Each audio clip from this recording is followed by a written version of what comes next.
Charshalo BJP 56 Mondolni Shakthar Mumbai DM Tangnok Biskang Okhlaijaka Kuthumlaimong Manjaka MLA Bishobondhu Sen BJP North District ni Asukphang Yaksu Corona Tei Dormonogon Mondol Asukphang Shemolnath Nokhobai Tekubun Adongra Arshalo Sambidan Korab Debos Halner Rege Dalbidar Koklam Shawai Khana Rokha MLA Bishobondhu Sen সম্পর্কে কম বেশি এখন মানুষের অভিজ্ঞতা হয়ে গেছে।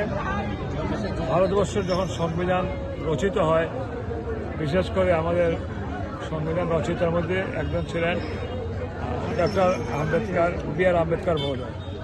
কংগ্রেস এবং communist party বরাবর doctor BM. আম্বেদকরের প্রতি অশ্রদ্ধা প্রকাশ করত, ষড়যন্ত্র করত, এমনকি নির্বাচনে হারাবার প্রচেষ্টা নিয়েছিল কংগ্রেস এবং কমিউনিস্ট পার্টি তৎকালীন সময়। এবং সুদীর্ঘ 50 সাল থেকে জওয়াহরলাল নেহরু, তারপরে ক্রমান্বয়ে ইন্দিরা গান্ধী, ক্রমান্বয়ে রাজীব গান্ধী অনেকবার সংবিধান সংশোধন করেছেন।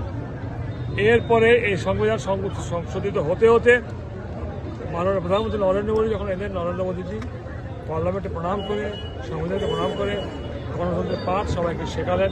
তখনই দেখলাম এই আজকের দিনের কংগ্রেসের রাহুল গান্ধী তার সাথে সাথে আরো কয়েকজন মিলে সংবিধান বিপন্ন, মোদীজির হাতে সংবিধান বিপন্ন বলে এরা নিয়ে রেপ্লিকা নিয়ে ঘুরে ঘুরে বেড়াচ্ছেন। আমরা বলতে চাই, ভারতীয় জনতা পার্টির হাতে, মাননীয় নরেন্দ্র মোদীর হাতে সংবিধান সুরক্ষিত এবং তার মর্যাদা পরিপূর্ণ পালিত হচ্ছে, যেটাকে ডেস্ট্রয় করে দেওয়ার চেষ্টা করছিল জওয়াহরলাল নেহরু, ইন্দিরা গান্ধী এবং রাজীব গান্ধী।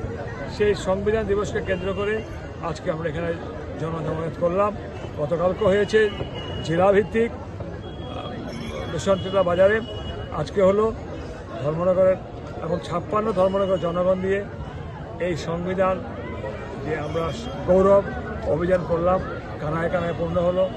8-9 হাজার মানুষ এসে জানকারি দিল, প্রমাণ দিল যে আমরা নরেন্দ্র মোদীর পক্ষে, আমরা ভারতের সংবিধানের পক্ষে, আমরা ভারতের সংবিধানের মর্যাদা রক্ষা করব। ব্যুরো রিপোর্ট চিনি খরাং।